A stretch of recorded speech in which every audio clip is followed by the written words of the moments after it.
noches, bienvenidos Carmen, Jesús, gracias por acompañarnos. Realmente es un placer estar con ustedes para tener esta charla, este conversatorio alrededor de capitalismo social, pues que es el tema que traemos ahorita como el tema principal en el Centro Eugenio Garzazada y pues que me da gusto estar con ustedes. Les platico un poquito. Carmen pues es mujer, esposa y madre, apasionada por las alianzas y el trabajo en equipo y comprometida por el bien común. Desde Fundación Frisa, Comunidad, la Secretaría de Desarrollo Social y otros consejos, en busca cortar las brechas de desigualdad y el crecimiento de la participación ciudadana, inspirando a otros mediante la generosidad y la filantropía estratégica. Jesús, regiomontano, economista, empresario y activista en muchos temas. Esposo, papá de 3 niñas, presidente ejecutivo de Terfilia Capital, director ejecutivo del Grupo G10, secretario técnico del Consejo Nuevo León para la Planeación Estratégica y con su gran pasión por la educación superior, es consejero de la UDEM, donde preside el Comité de Asuntos Académicos y participa en 2 consejos de la Universidad de Harvard. Pues bienvenidos y como les dije, muchas gracias por acompañarnos. Quisiera empezar un poquito platicando del pasado que pues tuvo mucho que ver con esto, ¿no? Entonces empecemos repasándolo.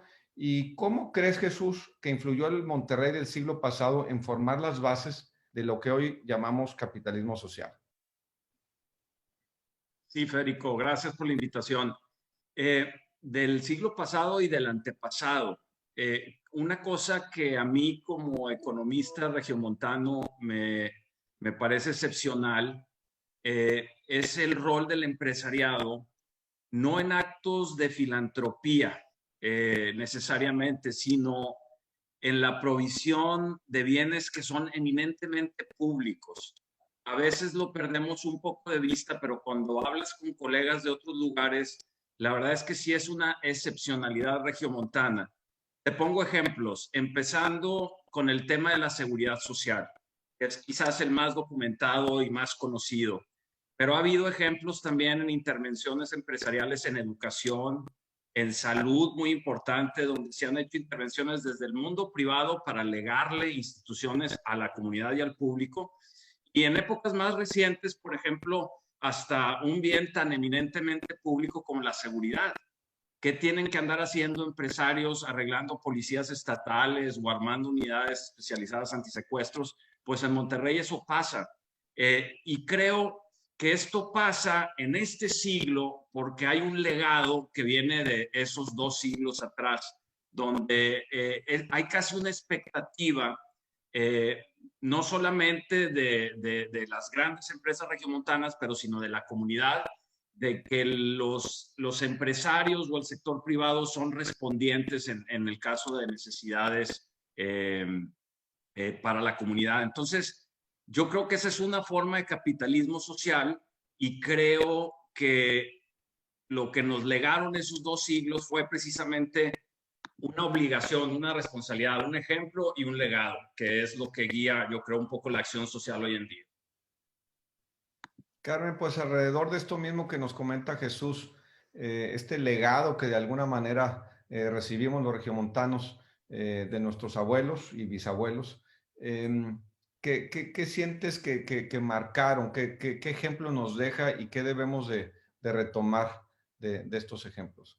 Bueno, primero que nada, muchísimas gracias por la invitación para compartir esta reflexión con ustedes. Al igual que Jesús, para mí el legado del pasado que ellos dejan y que me recuerda a ellos es cómo fueron pioneros en la creación de universidades, de hospitales, la Cruz Roja, muchas instituciones, clubes deportivos. Realmente fueron también grandes promotores de obras de beneficencia artísticas. Y esta generación estaba convencida también, algo que me gusta de ellos, en difundir los beneficios brindados por la iniciativa privada, tanto al interior como al exterior de ciertos círculos empresariales. Como que hubo un tiempo en el que había una postura muy modesta de los antecesores, donde debía mantenerse sobramente para las obras personales.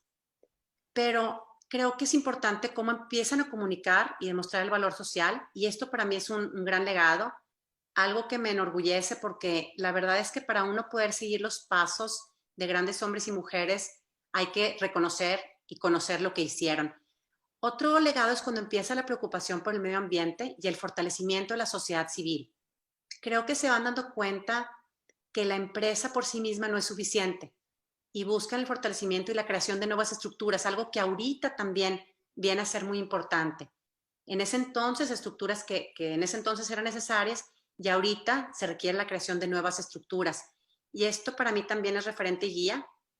Ahorita existen nuevas necesidades y los empresarios actuales deben comprometerse a la creación y fortalecimiento de estas estructuras y organismos que son deseables en el hoy. Creo que el legado que ellos dejaron y debe permanecer es el hecho de que la empresa no puede limitarse a generar riqueza y dar valor a sus accionistas, que sí es importante, pero no es lo único, que es imprescindible integrar la búsqueda de bienestar para todos los stakeholders, para todos los que participan en ella. Sobre todo cuando hay evidencia histórica que ha demostrado que los negocios que siguen este principio, pues realmente son los más exitosos en el largo plazo. Oye, Federico, me gustaría añadir una cosa, porque es muy importante lo que menciona Carmen. Este legado que viene de estos 2 siglos atrás, no significa que es un legado fijo, sino que ha ido evolucionando y adaptándose a los tiempos. O sea, por ejemplo, el tema del medio ambiente que menciona Carmen, pues no era tema hace un tiempo, etcétera. Pero también ha ido sucediendo algo, una división del trabajo, otra vez mi deformación de economista. Es muy interesante observar que conforme se fue consolidando el sector filantrópico tradicional en las grandes empresas, en sus fundaciones, con causas bien definidas, con cuestión de inversión social estratégica, de lo que hablará Carmen más al rato seguramente. El rol de la filantropía de los empresarios, por lo menos de los empresarios grandes, también cambió, evolucionó. Ese legado de hacer un centro para las artes evolucionó a otras cosas, como por ejemplo el fortalecimiento institucional de los órganos de representación democrática. A esto me refiero a los organismos intermedios del sector privado. Evolucionó a construirle capacidades al gobierno, donde hay muchos ejemplos, como mencionaba yo, de la construcción de la policía, el involucramiento en la Fundación de Agua y Drenaje de Monterrey y otros, ¿no? Entonces, es bien interesante ver cómo también cuando empiezas de nada y se va llenando un ecosistema de capitalismo social, cómo ciertos actores van cambiando en la definición de su misión, a llenar huecos en ese ecosistema que sean más estratégicos. Y creo que ahorita en Monterrey estamos viviendo un momento muy interesante en ese sentido. Muy interesante lo que dicen. Yo agregaría, y para mí es muy representativo, como lo decían, cómo cuando analizamos y estudiamos el pasado, cómo creó una dinámica distinta la de Monterrey a otras ciudades en el país, precisamente porque se dieron cuenta que invertir en sus empleados, invertir en su salud, en sus familias, en que tuvieran una vivienda digna, en que tuvieran salud, en que tuvieran educación, cómo este fue un círculo virtuoso que permitió un desarrollo particularmente pues desarrollado y rápido contra el resto del país. Y bueno, para mí es precisamente en un poquito de lo que ya hablaron ustedes, que ahorita me voy a querer meter más hacia adelante en la plática de lo que hemos venido viviendo, vamos a decir, en el presente. Pero para mí es lo que siento que más nos dejaron, mostrar cómo, y como decía también Carmen, que el no vivir y tener como único objetivo el generar riqueza para los accionistas, sino ver el entorno completo, es lo que ha permitido que estas empresas sean precisamente las más exitosas de largo plazo, que a fin de cuentas pues es lo que estamos buscando, ¿no? Es un desarrollo y un fortalecimiento de una sociedad entera de largo plazo. Fíjate, Oye, Federico, me voy a permitir hacer referencia a una estrategia que se llama VEA. Me gusta mucho, en donde veo el pasado, lo entiendo y lo atiendo. Y hay una frase de don Eugenio Garzazada que dice que el análisis sea el antecedente para actuar. Y me encanta esta frase cuando la leí en el libro porque es una realidad. Que ese análisis que tenemos de ese pasado sea un antecedente para actuar. ¿Qué debe permanecer? ¿Qué debe cambiar? ¿Qué se debe transformar?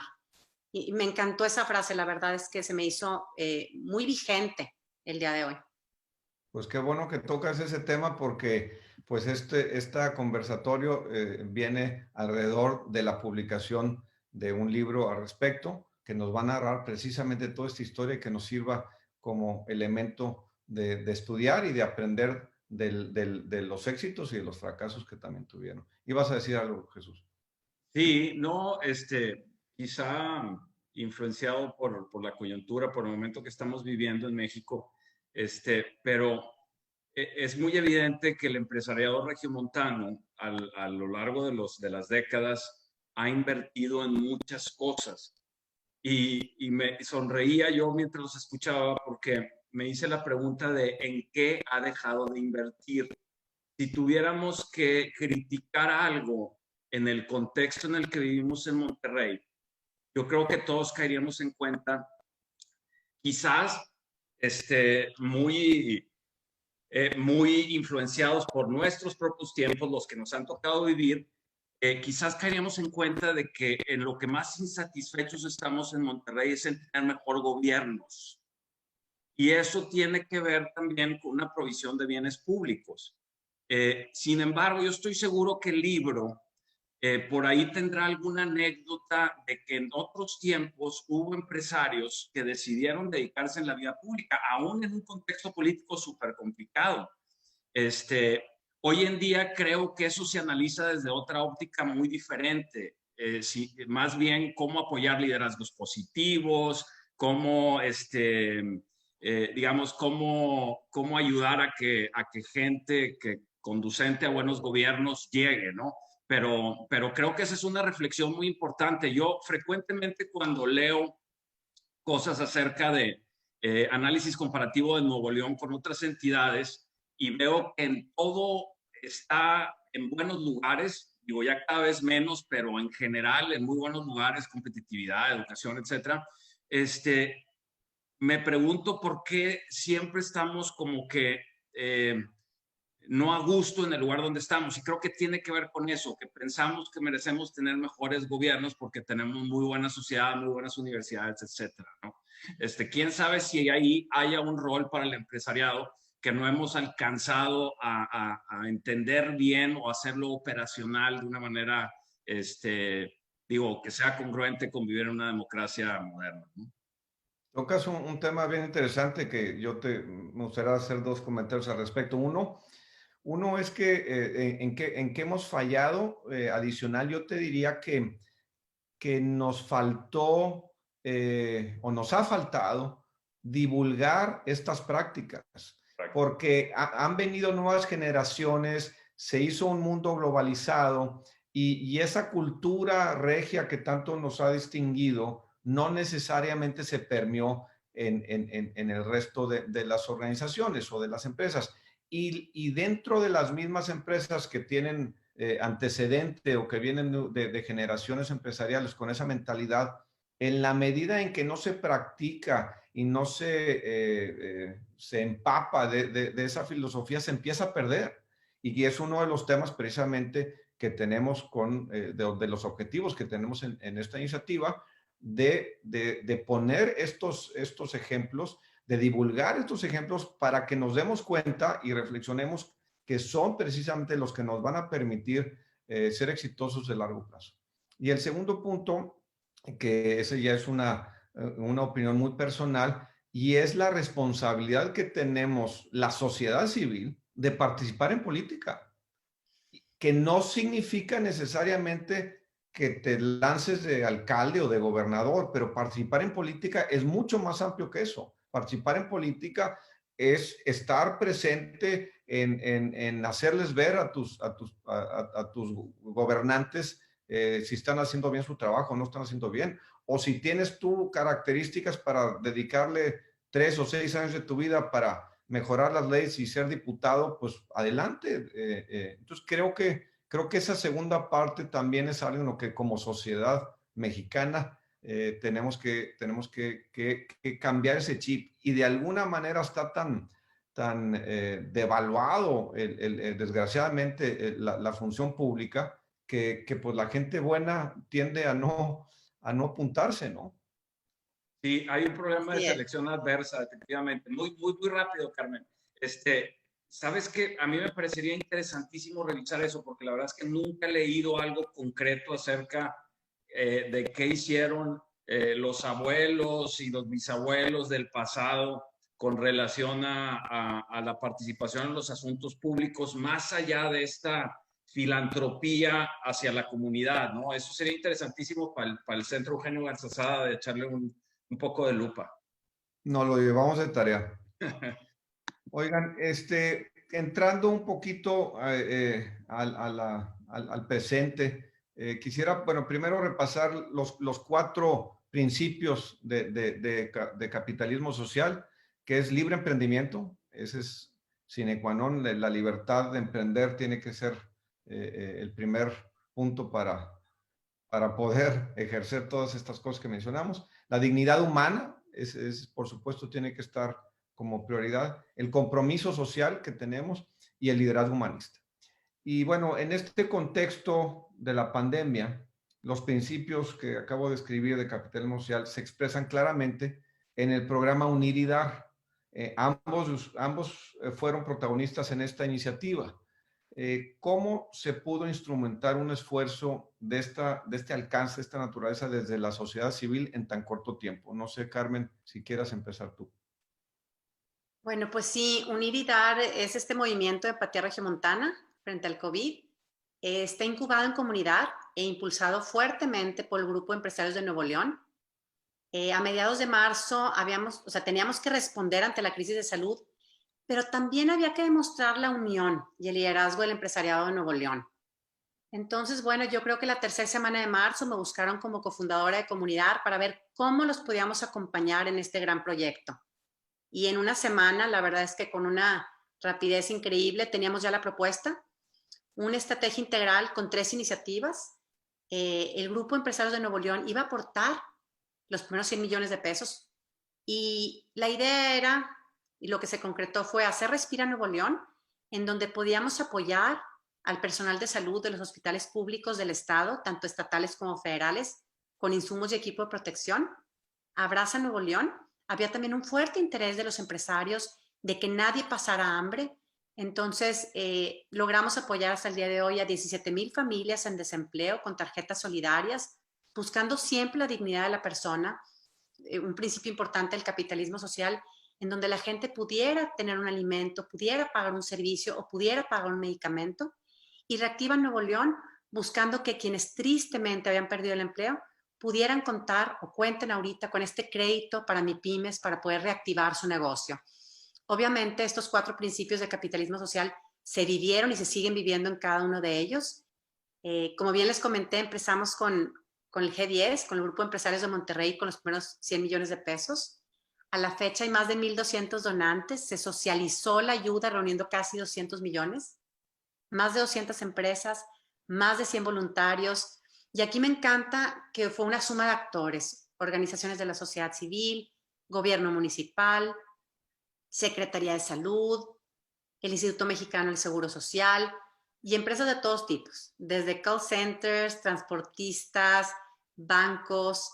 Sin duda, te confieso que ha sido un gran reto. Yo creo que hace 8 meses que me invitaron, nunca imaginé esto, pero estoy muy orgullosa de la coherencia y el compromiso de los empresarios. Espero Nuevo León y su ciudadanía realmente dimensione el gran apoyo que se brinda con esta iniciativa.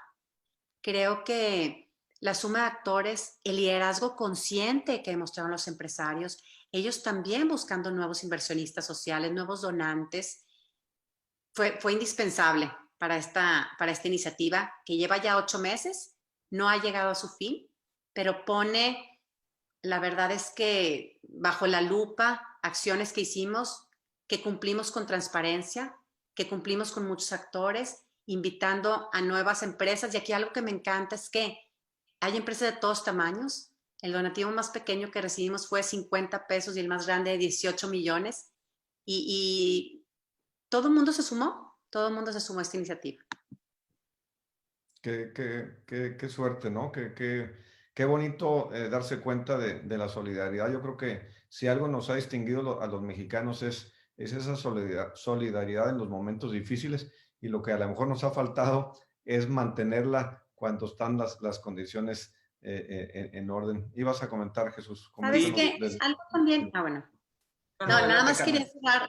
Algo también importante es que no es solamente el dar, el poner al servicio de los demás la plataforma y hacer acciones conjuntas, sino también la transparencia y la rendición de cuentas.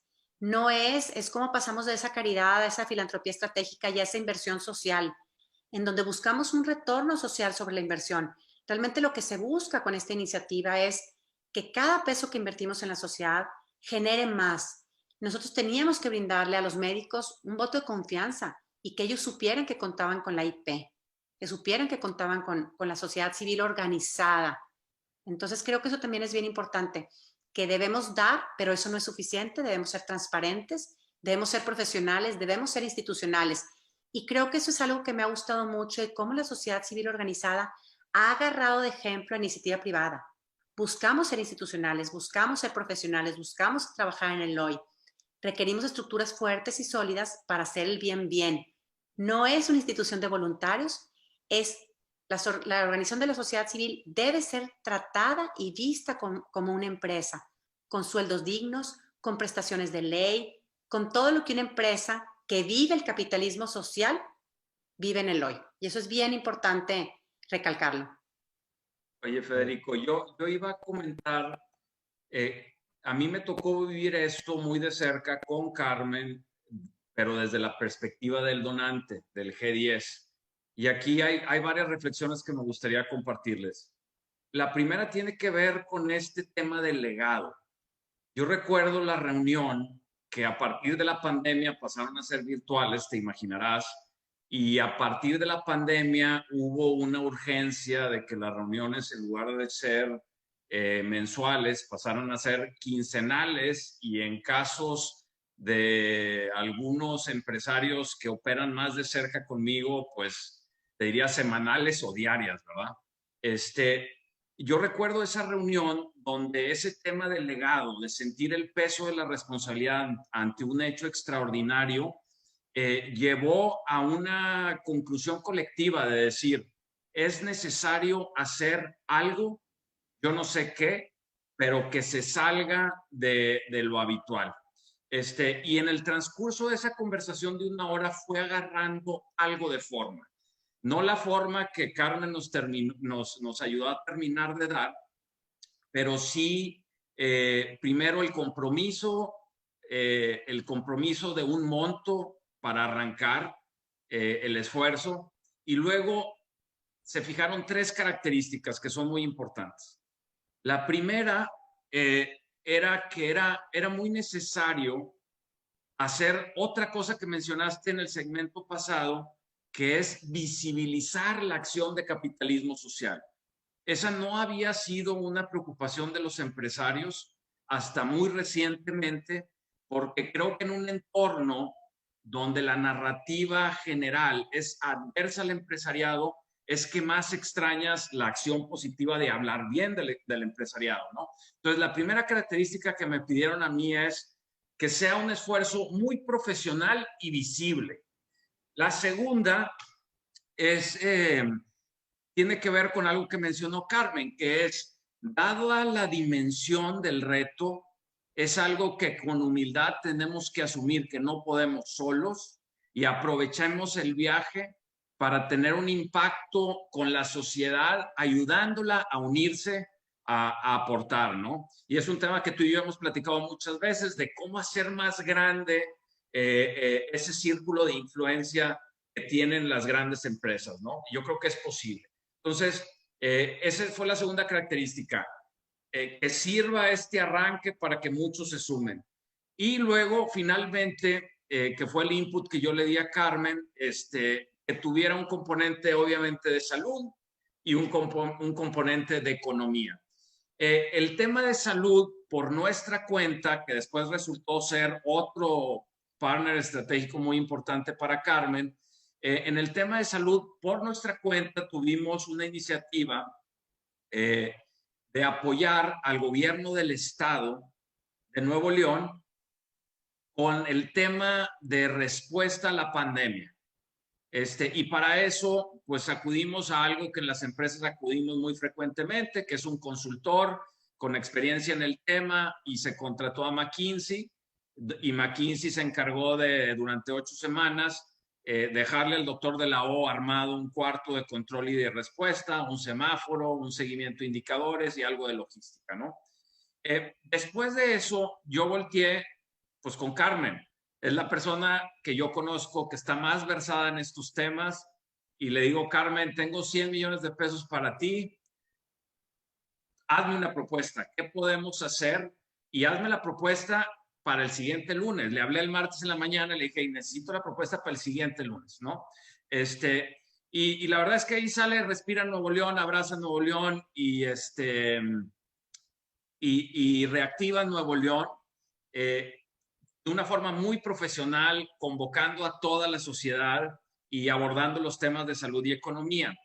Una cosa que a mí me llama muchísimo la atención: cada uno de estas tres acciones filantrópicas tuvo muchos strategic partners detrás y requirió de parte de comunidad y de Carmen de un poder de convocatoria muy amplio.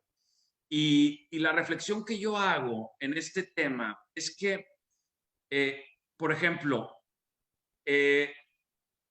Respira Nuevo León hizo mucho uso de McKinsey, del Tech Salud, de las relaciones que hemos construido por años con las instituciones de gobierno y el acceso que hemos construido por años con las instituciones de gobierno, con los organismos intermedios del sector privado para convocarlos, etcétera.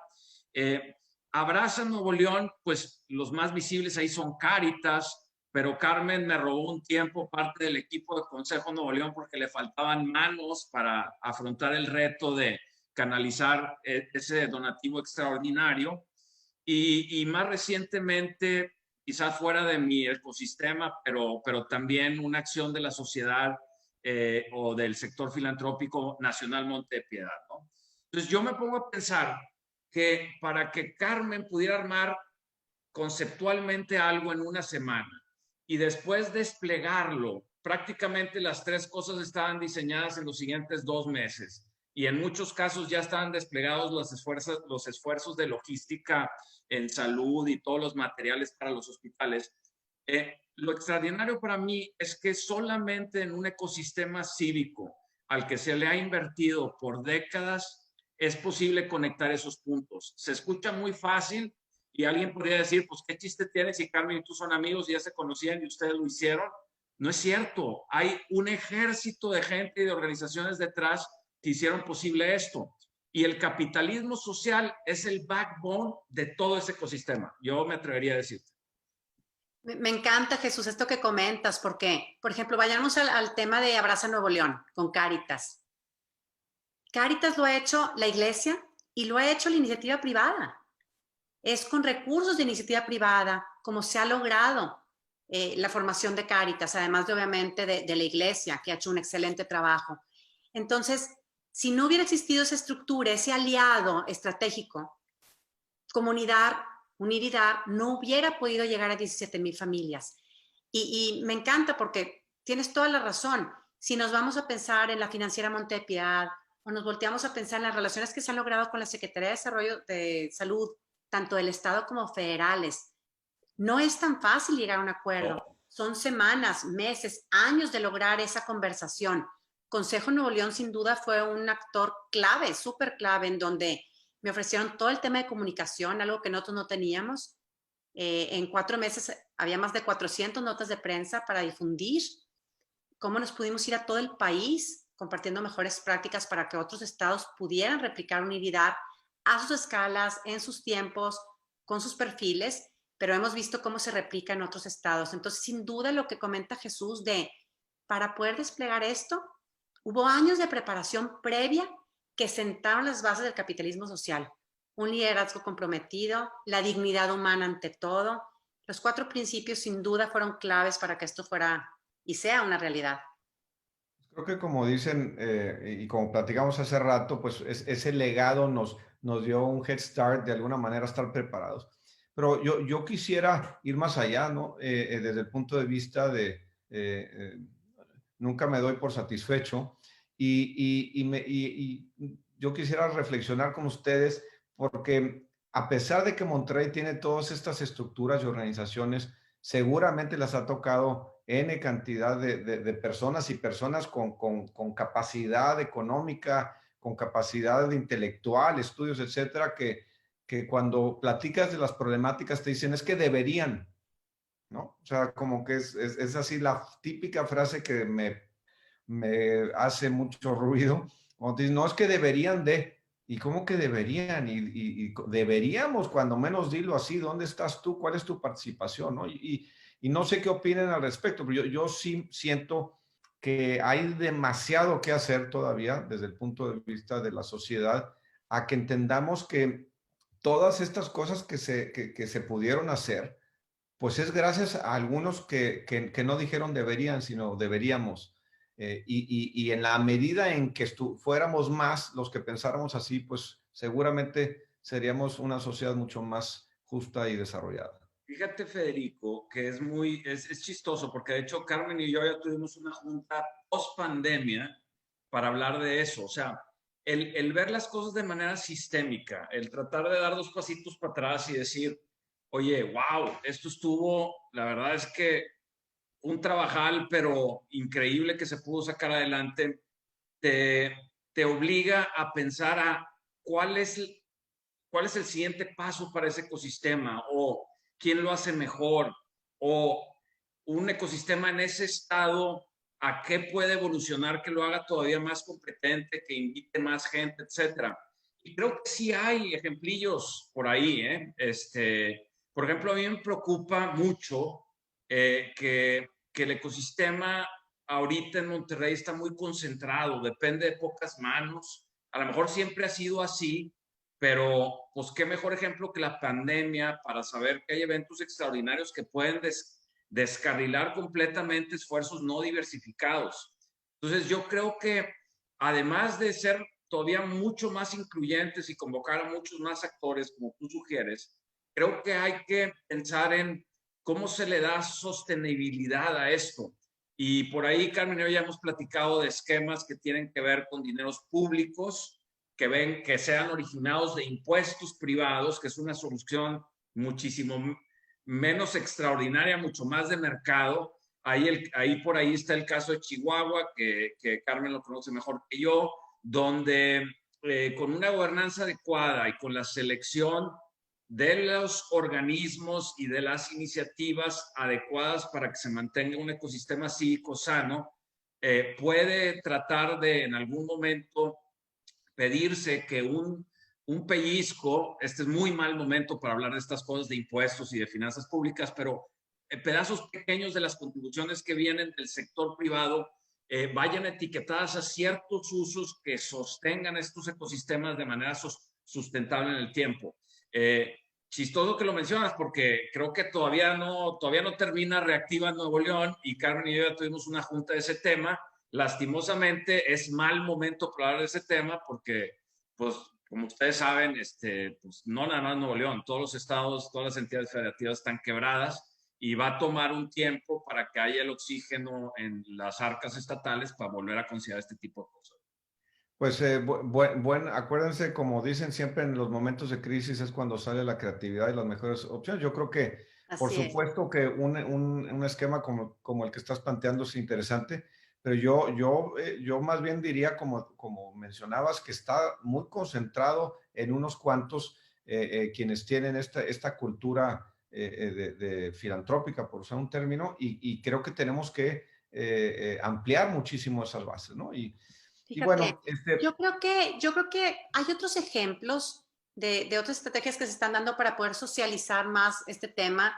Está la red Sumarse, en donde varias empresas trabajamos juntos en proyectos comunitarios comunes y compartimos mejores prácticas. También recientemente fue creado el Comité de Responsabilidad Social de CAINTRA y en ese también compartimos prácticas internas en las juntas mensuales. se está promoviendo cómo nos adherimos al Pacto Mundial, buscando aportar a los 17 Objetivos de Desarrollo Sostenible. Entonces, creo que sí hay más actores y también es cómo sumamos a los grandes empresarios. Y no los grandes empresarios en cuanto a tamaño de la empresa, sino los grandes empresarios en cuanto a la convicción, a la adhesión a estas mejores prácticas, en cuanto al compromiso social. Yo ahorita en Unir y Dar me di cuenta, digo, más de 1,200 donantes, de la cantidad de empresas que yo no conocía, que aportaron su tiempo, su talento y su tesoro. Yo le llamo las 3 T's. Y algunos de ellos me decían, Carmen, es que a lo mejor recurso económico no tengo, pero puedo aportar mi tiempo o puedo aportar mi talento.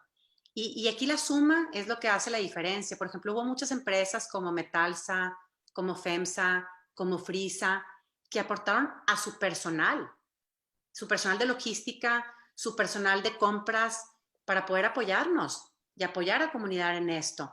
Hubo empresas transportistas. ¿Cuántas quieres? Que no nos cobraron ni un peso para poder llevar los insumos. Empresas de call centers, donde también de manera gratuita hicieron las llamadas. Entonces, creo que ahí están ya las empresas que por primera vez las detectamos, las observamos, fueron parte importante de esto, pero una vez que ya las detectamos y las encontramos, ahora ya no las vamos a dejar ir, porque ya sabemos que también quieren colaborar, que también se quieren sumar.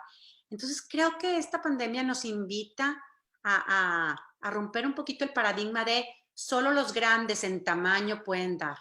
Aquí es los grandes en convicción, los grandes en compromiso, los que pues, están invitados ahorita a sumar. Yo sí creo que va a haber un mundo antes y después de la pandemia. Espero que permanezcan las iniciativas, los sueños, las convicciones y los compromisos que la verdad es que la gente, el neolonés ha sacado la casta en estos 8 meses. Oye, Carmen, y con esto que dices, me lleva a entrar probablemente al tema que más me interesa y es qué nos depara el futuro, ¿no? Y ahorita hablabas de que hay un antes y un después de la pandemia. Yo me atrevo a decir que la pandemia está siendo como el último eslabón que nos va o que nos puede permitir hacer una reflexión y un cambio, como habla el Foro Económico Mundial del Great Reset, el gran reinicio. Pero realmente a lo que me refiero es que muchas de las fallas que se están viendo ahorita en los países provienen, creo yo, de el impacto que han tenido las comunicaciones, las redes sociales y las tecnologías de información que nos están haciendo vivir en un mundo distinto, en un mundo hiperconectado, con demasiada información, pero yo diría más desinformación que información, y que, bueno, nos está llevando una serie de complicaciones. Y precisamente quería empezar con una reflexión de que estamos viendo cómo los países más estables del planeta están ahorita batallando de alguna manera a ponerse de acuerdo y lograr consensos, ¿no? Y pues a fin de cuentas, divididos, pues no funcionamos bien, ¿no? ¿Creen ustedes que la sociedad civil pueda o deba participar jugando un rol más relevante en marcar la agenda de los países? No sé quién quiera responder Adelante, algo así. Carmen. Yo creo que sin duda la sociedad civil organizada tiene menos intereses, intereses perversos, vaya. O sea, creo que a fin de cuentas hay ciertos actores que tienen más intereses que otros. Creo que no debemos dejar todo en manos de la sociedad civil o todo en manos de la IP. A mí me molesta mucho cuando dicen es que los empresarios no han hecho y los empresarios no han hecho, como si fuera el único actor en este ecosistema.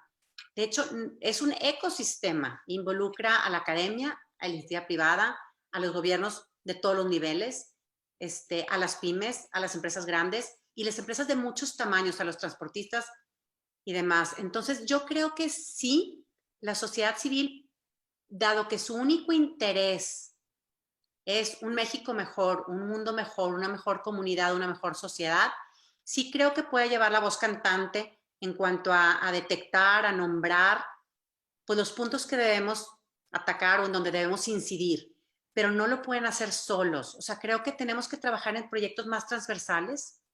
Es algo que nos falta, dejar de trabajar en silos por empezar a trabajar de una manera más unida. Unir y Dar, y ya lo he repetido, logró esta unión. Creo que tenemos que ver qué funcionó y qué no para que esto se siga haciendo. Pero para esto es importante también la exigencia que tenemos a nuestras autoridades, que en cuanto entre el nuevo gobierno tengamos que exigir cuáles son los proyectos transversales. Y por eso me encanta el Consejo Nuevo León para la Planeación Estratégica. Por eso me encanta este plan, porque en este plan ya es una, o sea, se hizo por iniciativa pública y privada. Ya se detectaron en todos los rubros los puntos críticos y claves a atender. Todos los actores sabemos en qué parte tenemos que participar en este plan. Entonces, ya solo es hacerlo realidad. Entonces, hay que ponerle nombre y apellido, hay que ponerle recursos, hay que ponerle voluntad, pero la sociedad civil y el gobierno tenemos que trabajar más de la mano.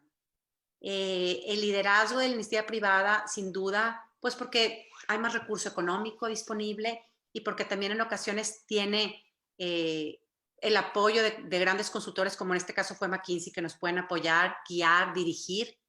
Creo que lo que se logró en esta ocasión fue que el gobierno permitió que la IP recomendara, y eso es algo que no se oye ni se deja fácilmente. En ocasiones el gobierno prefiere que no conozcas los dentros, ¿no? Y tenemos muchos casos para comentar. Entonces, la sociedad civil organizada tiene que poner el liderazgo, sacar la casta, poner los puntos sobre la mesa, pero colaborar, codiseñar y co-crear con todos los actores. No es un ente independiente, ni va a poder solo. Nadie vamos a poder solos. Oye, Federico, me voy a permitir el lujo, indulge me, de ser un poquito más conceptual, porque creo que es un tema bien importante, del acompañamiento. Y voy a terminar con el punto del Consejo Nuevo León. En un contexto democrático, el acompañamiento de la sociedad civil en temas de política pública. Hay que tomar en cuenta que a partir de la caída de Franco, se sumaron al planeta 2/3 partes de las democracias que conocemos actualmente. Es decir, es un sistema de gobierno muy nuevo. ¿Ok? Hay un libro fabuloso de Sam Huntington que se llama The Third Wave, que habla precisamente de eso, cómo la democracia de ser un sistema de gobierno muy peculiar, solamente de Western Europe y de países muy avanzados, de repente una ola democratizadora. Pero fue solamente a partir de la caída de Franco.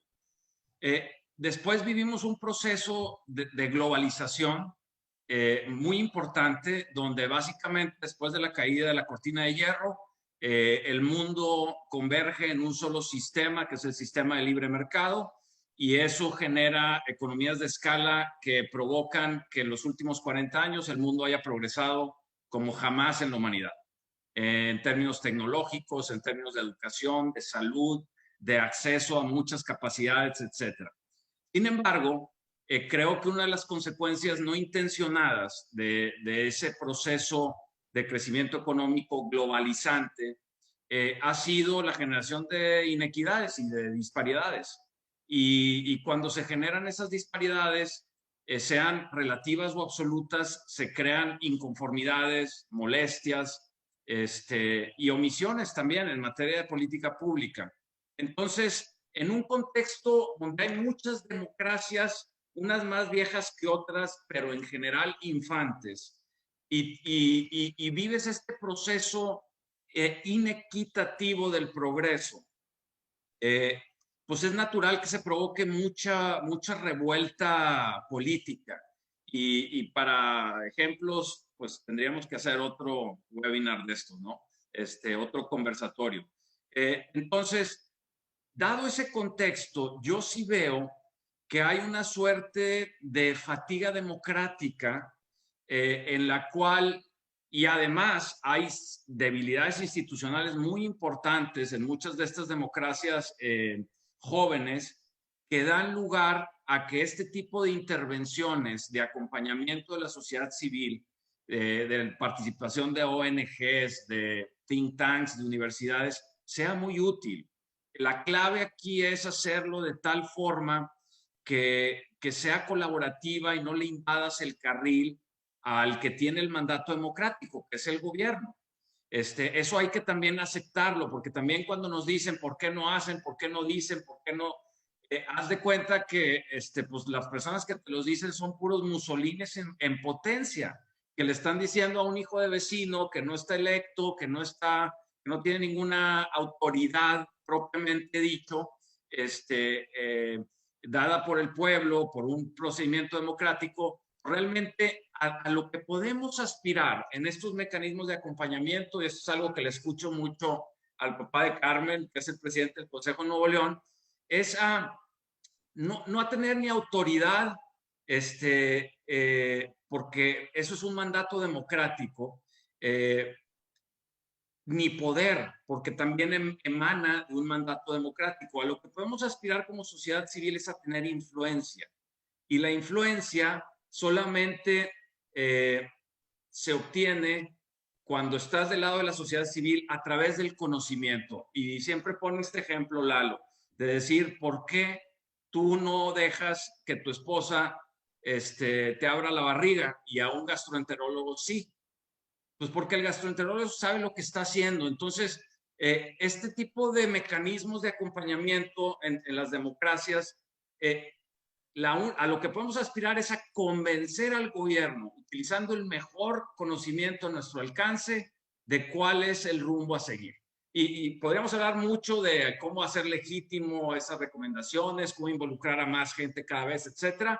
Pero el bottom line es que esa influencia que queremos obtener como sociedad civil es un mecanismo necesario de acompañamiento en las democracias modernas para tratar de hacer menos volátiles estos ambientes políticos que vivimos. Yo no estoy seguro que la volatilidad política que hemos vivido en los últimos tiempos se vaya a ir. A lo mejor es un fenómeno que va a ser recurrente, precisamente por el exceso de información, por las herramientas tecnológicas. A lo mejor pues lo estamos viendo en el país de enfrente. Pues a lo mejor en el 2024 Trump all over again. Entonces, ese tipo, toco madera, pero ese tipo de fenómenos creo que se atenúan con una participación de esta naturaleza, una participación agnóstica y basada en ciencias y datos. Muy de acuerdo, Jesús. Y precisamente, pues era un poquito el rumbo de lo que les hacía con esta pregunta, porque yo coincido contigo, creo que además de que las democracias son muy jóvenes, no se contaba con las tecnologías de información y las redes sociales de hoy, ¿no?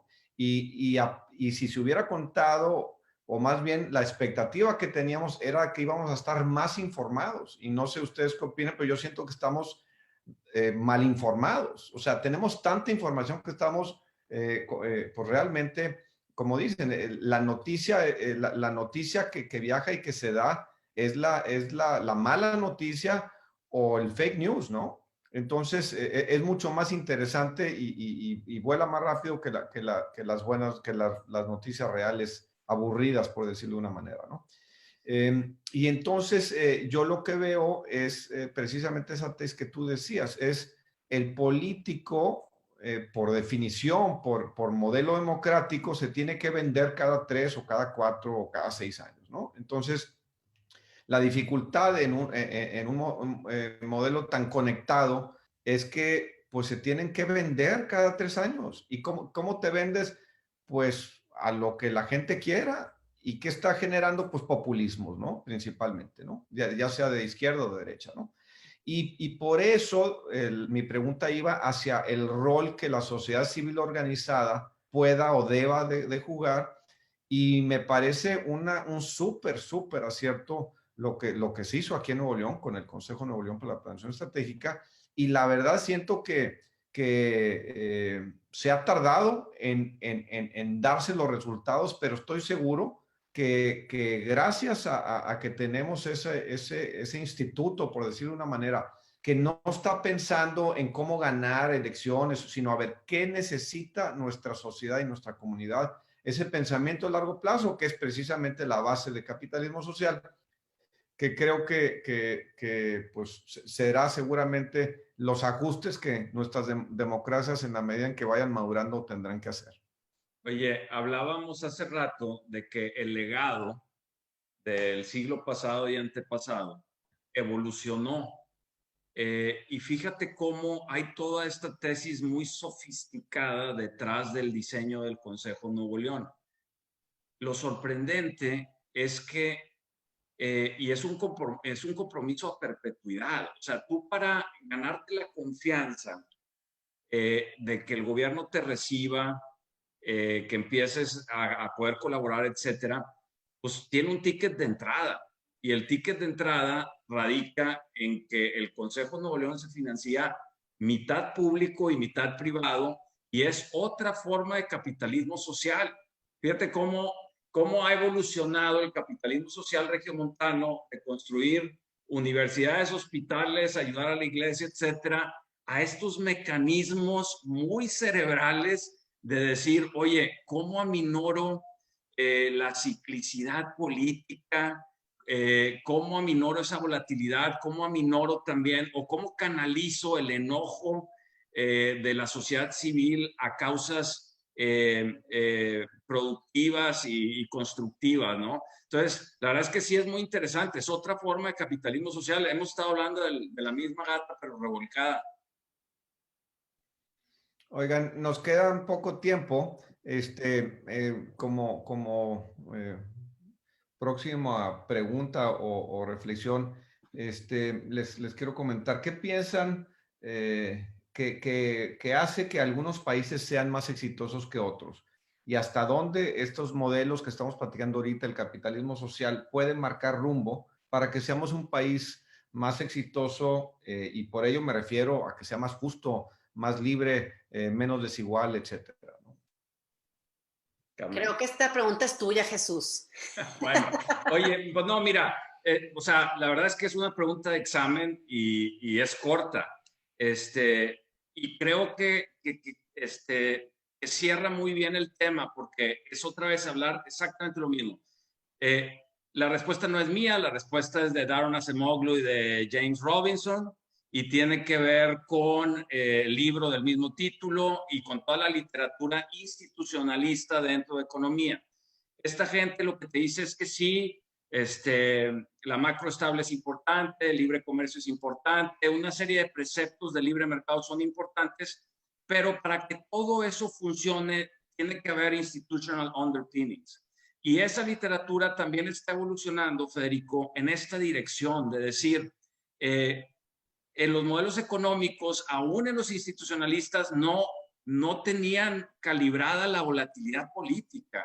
Entonces, estos mecanismos de acompañamiento, yo creo que tarde o temprano van a ser parte también de la solución.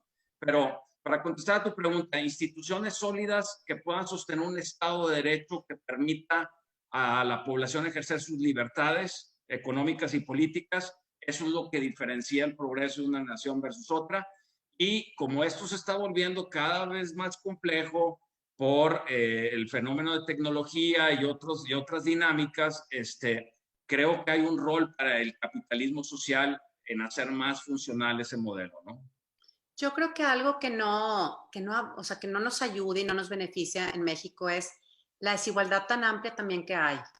Somos un país tan desigual, que está tan polarizado, que es complicado atender las cosas de un futuro porque llevamos tanto retraso en educación, en salud, en cobertura, en pobreza alimentaria, tantas cosas que no debieran existir en un país como el nuestro, que debiéramos estar transitando en dos canchas, ¿no? En la cancha del hoy y del futuro, pero también la cancha de cómo resolver todo el pasado. Entonces, como traemos estas dos canchas, en ocasiones perdemos de vista una o la otra. Entonces, estamos tratando de nada más ver la punta del iceberg. ¿Ves la punta del iceberg? Todo lo malo, la pobreza, la inseguridad, pero no te vas a todo lo que está abajo del mar. Y si no transitamos en esas dos canchas, eso también hace todavía más complejo en este querido México. Por eso, todos los actores somos importantes, debemos sabernos y sentirnos parte de la solución. Y algunos tendremos que trabajar en temas de más largo plazo, algunos tendremos que trabajar en temas de corto plazo.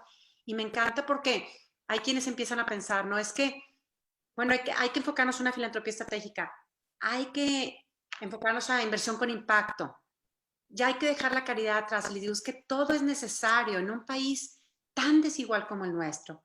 Tiene que haber los convencidos en apoyar temas de caridad, los convencidos en apoyar temas de filantropía, los convencidos en emprendedores, y ahorita más que nunca también el fortalecimiento que tenemos que tener como país y el apoyo a las pymes. Tenemos que crecer esa base de empresas que puedan llegar a ser empresas socialmente responsables, generadores de empleo y generadores de riqueza en el sentido amplio. No la riqueza para ser ricos o el lucro de los accionistas, sino esa riqueza que conlleva a los 4 principios básicos del capitalismo social.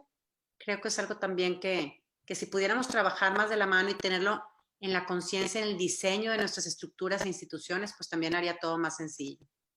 Fíjate, me gustaría aclarar algo de lo que decías ahorita, Carmen, y es que para mí es bien importante que los empresarios entiendan que este concepto de capitalismo social y de responsabilidad social es distinto a filantropía. Sí. O sea, tú como empresario debes de seguir estos principios, primero porque es moralmente correcto, segundo, porque es económicamente conveniente y te va a hacer una empresa más exitosa a largo plazo, pero el hecho de que ayudes a las familias de tu empresa, que les ayudes a que tengan una mejor oportunidad de educación o que les des becas, de lo que tú quieras, eso para mí no es filantropía, ahí estás haciendo responsabilidad social. Y como bien dices, en un país con las carencias como el nuestro, aparte tenemos la responsabilidad filantrópica, pero es importante que el empresario y la comunidad en general entienda que son dos cosas distintas y que requerimos, como bien dices, Carmen, ambas. Fíjate, yo pienso que necesitamos comunidades exitosas para que haya empresarios exitosos y que debemos de buscar este círculo virtuoso en donde para todos sea un ganar-ganar, porque siento yo que en ocasiones se piensa que si uno gana, el otro pierde y no nos damos cuenta que podemos ganar todos y que ser socialmente responsables debe ser un acto de convicción, una forma de vida, una forma de operar que debe estar en ese modelo de negocio y que la actividad económica existe para beneficiar a las personas y no al revés. Creo que en ocasiones, como bien comentas, se cree que dar un donativo es suficiente y que por eso ya soy socialmente responsable. Y la verdad es que la filantropía es una parte muy pequeña del capitalismo social. Uy, sí. Es una rama, pero es muy, muy pequeña. Oigan, pues no quiero abusar mucho de su tiempo, la verdad ha estado muy interesante la plática. Me gustaría pues pasarles la palabra para una reflexión final y de antemano pues agradecerles todo este tiempo y esta charla tan amena. Ladies first o... Sí, Carmen, adelante. Bueno, pues yo creo que la empresa siempre va a ser importante y necesaria en el ecosistema. Es generadora de empleo, de riqueza y de bienestar. Y al asumir estos compromisos, pues comenzamos a generar el futuro que deseamos realmente para nuestra familia, para nuestra comunidad y para nuestro país. Yo creo que hoy siempre debemos imaginar siempre una versión cada vez más humana de la empresa y buscar garantizar un impacto positivo en todas las áreas en donde participemos. Hay que buscar también que el empresario utilice esa influencia, ese potencial transformador como una fuerza que construya el bienestar común. Y es algo que también disfruté tremendamente leer en el libro, ¿no? Porque el enriquecimiento de pocos y la miseria de las mayorías jamás puede ser el camino. La empresa debe ser la parte central del combate a la pobreza. Si el resto de los actores dejan un suelo fértil para poderlo hacer. Y me encanta a mí esta frase de que yo no puedo pensar en un bien propio cuando no hay un bien común. Debo de buscar el bien común para realmente estar bien. Si así pensáramos, yo creo que todos los mexicanos, todos los ciudadanos, pues tendríamos un mundo mejor. Muchas gracias por la invitación y encantada de compartir esta tarde con ustedes. Muchas gracias, Carmen. Oye, pues muy brevemente, yo quiero utilizar el último minuto para felicitarte, Federico, agradecerte la invitación por los trabajos del Centro Eugenio Garzazada, por el libro. Voy a esperar la copia de verdad, ansiosamente. Aquí lo tengo impreso. Y agradecerte la invitación. Creo que esta es una forma, el traer este tema a la agenda pública, el visibilizarlo, el tratar de que más y más empresarios conozcan el concepto y asuman esa responsabilidad social es muy importante. Y para eso la labor que están haciendo ustedes en el centro es crítica, ¿no? Entonces, pues estamos para apoyar y pues muchísimas gracias por la invitación. Muchas gracias a los dos. Disfruté mucho la plática y estoy seguro que muchos más la van a disfrutar.